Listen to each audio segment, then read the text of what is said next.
Hey, I was recently at a party where I met a woman who had left the PCA and was attending an Episcopal church in town. And her reason for doing this was because she liked to see both sides of God represented in the liturgy, referring to the male and female business. Such an idea is hardly a biblical concept. Simply look in a Bible concordance. There's no defining categorical statement that God equals mother. A passage or two may be found where his compassion and his mercy are compared to that of a mother. After all, that's where motherhood comes from, is from God. But that does not define him as a mother.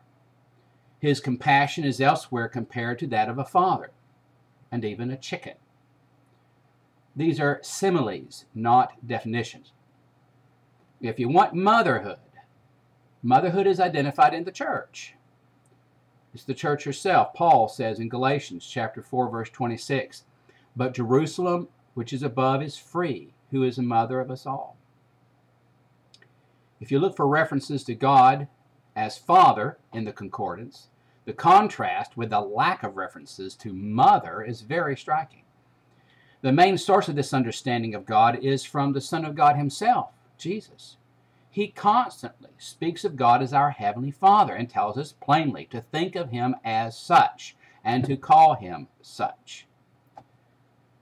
Of course, the revelation of God in the Bible is not a matter of concern for our modern-minded neighbors, and they consider the Bible a culture-bound book, and that we should be smart enough even to set it aside in favor of our ideas, which have come down to us from the French Enlightenment and those who believe in a continuing revelation.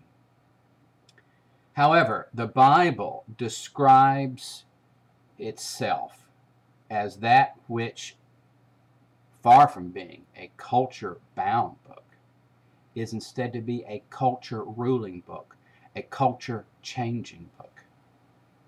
The God of the Bible is the Lord of all cultures, and he declares in his scriptures what is true about him and about the world in which we live. You've heard the saying, get real? Well, get real. The universe we live in is a patriarchy, a benevolent and holy patriarchy, but a patriarchy.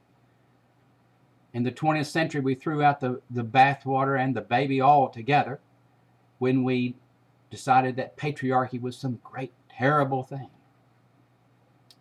You may not like patriarchy, but you're going to have to face it if you're going to get real about your life and life in this world. It's better to like it and love it